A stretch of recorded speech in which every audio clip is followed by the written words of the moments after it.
7 ritual malam emak-emak yang bikin pagi lebih tenang, anti ribet, dan anti drama. Sebelum lanjut, tolong klik subscribe dan like ya Bu. Dan juga kalau sekiranya video ini manfaat, bantu share ke teman-teman yang lain ya. Nah sekarang kita lanjut deh. Ketemu lagi nih Bu. Sehat dan gembira terus semua ya. Bangun pagi buat ibu rumah tangga itu sering terasa seperti ikut lomba lari sebelum pemanasan mata baru melek. Tapi otak sudah diserbu daftar tugas. Emosi belum sarapan, tapi drama sudah antre, dan kalau rumah berisik. Sedikit saja rasanya pengen minta cuti sebentar jadi ibu rumah tangga. Judul ini bukan cuma manis di telinga, tapi menyentil kenyataan bahwa malam hari adalah tombol rahasia yang menentukan apakah besok kita bangun sebagai emak-emak happy atau emak-emak zombie. Di sini kita akan ngobrol santai, tapi masuk. Karena kalau malam kita berantakan, pagi kita pasti kebakaran. Materi ini penting banget karena dunia lagi ramai bicara soal beban mental ibu, bukan cuma capek fisik, tapi juga capek mikir yang tidak kelihatan. Dan itu bukan lebay, tapi fakta. Media massa pernah menulis soal beban mental perempuan dalam keluarga yang bikin stres, menumpuk kalau tidak dikelola. Intinya, pikiran yang penuh di malam hari bikin tubuh susah pulih, dan besok jadi lebih reaktif. Jadi kalau selama ini merasa hidup seperti panci presto yang lupa dimatikan, ini bukan karena kita kurang kuat, tapi karena sistem malamnya perlu dibenerin. Di pembahasan nanti, kita akan masuk ke ritual malam yang realistis versi emak-emak. Bukan versi iklan lilin wangi yang rumahnya segede gedung, tapi versi dapur penuh panci dan hati penuh rasa. Kita bikin malam jadi panggung persiapan, bukan arena perang. Supaya besok kita tidak bangun dengan mode marah, padahal belum ada yang salah. Anggap ini investasi emosi dengan bunga ketenangan. Setor dikit di malam hari, panennya damai di pagi hari. Ritual pertama itu berhenti perang sama rumah sebelum tidur. Bukan berarti harus jadi emak-emak perfeksionis yang rumahnya kayak rumah contoh di brosur. Cukup bikin rumah versi tidak bikin stres. Contohnya piring. Jangan sampai numpuk, kayak menara Eiffel di wastafel.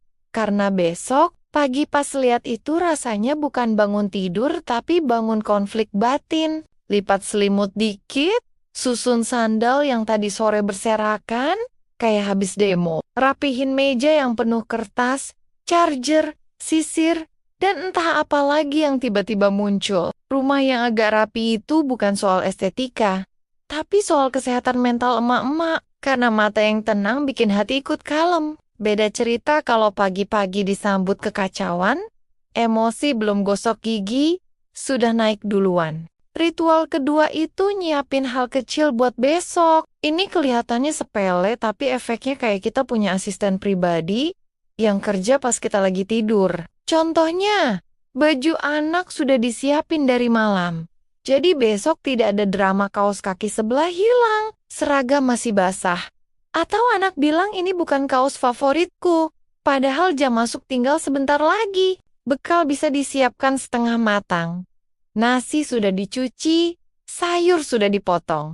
Jadi pagi tinggal masak sebentar, tanpa acara lari-lari, sambil ngelap keringat dan ngomel. Ini bukan soal jadi emak paling rajin, tapi soal jadi emak paling sayang sama diri sendiri di masa depan. Ritual ketiga itu beresin kepala, bukan cuman rumah. Banyak emak-emak yang rumahnya rapi, tapi pikirannya berantakan kayak gudang. Duduk sebentar sebelum tidur, matiin layar, tarik napas, dan ngobrol jujur sama diri sendiri. Hari ini capek, marah, kesel, kecewa, tapi masih bertahan. Kadang yang bikin kita stres bukan cucian atau masakan, tapi pikiran yang muter terus kayak kipas angin rusak. Contohnya mikir uang kurang, anak bandel, suami pulang telat, tetangga lebih sukses. Padahal belum tentu tetangga itu bahagia.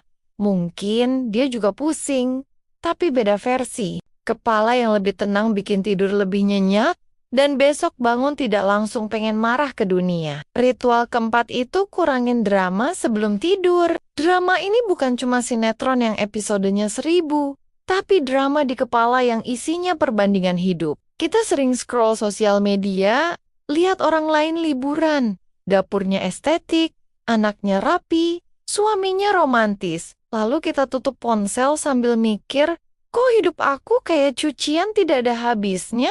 Padahal yang diposting orang itu highlight, bukan realita. Emak-emak juga punya hak bahagia meskipun dapurnya kecil, meskipun kompor cuma 2 tungku, meskipun nasi kadang gosong. Drama itu bikin capek hati.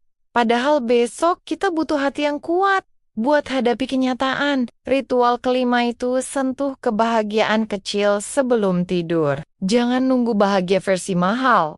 Cukup yang receh, tapi kena di hati. Minum teh hangat sambil duduk di kursi dapur, makan gorengan sisa sore yang walaupun sudah dingin, tapi rasanya kayak pelukan. Dengerin lagu lama sambil senyum sendiri, atau nonton video lucu yang bikin ketawa kecil. Emak-emak itu jarang dikasih panggung buat bahagia, tapi kita bisa bikin panggung kecil sendiri di rumah. Bahagia tidak harus mewah, kadang cuma 5 menit tanpa diganggu anak nanya remote di mana, itu sudah terasa kayak liburan. Ritual keenam itu, maafin diri sendiri. Emak-emak sering jadi hakim paling kejam buat dirinya sendiri. Sedikit salah, langsung dihukum dengan rasa bersalah seharian.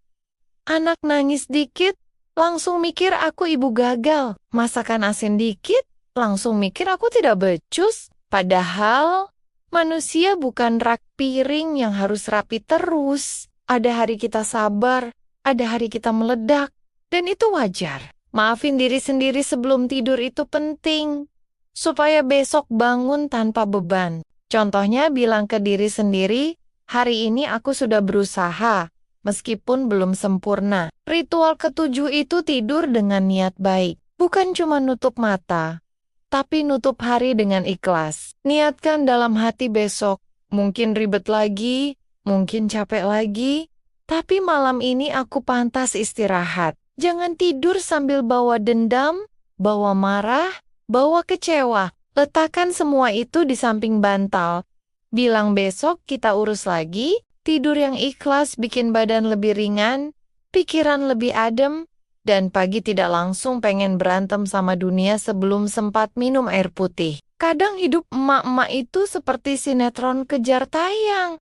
Tiap hari episodenya baru, tapi pemainnya tetap dapur, cucian, anak, dan pikiran sendiri yang hobi bikin plot twist. Kita ketawa di luar, tapi di dalam hati suka mikir, kok kuat juga ya?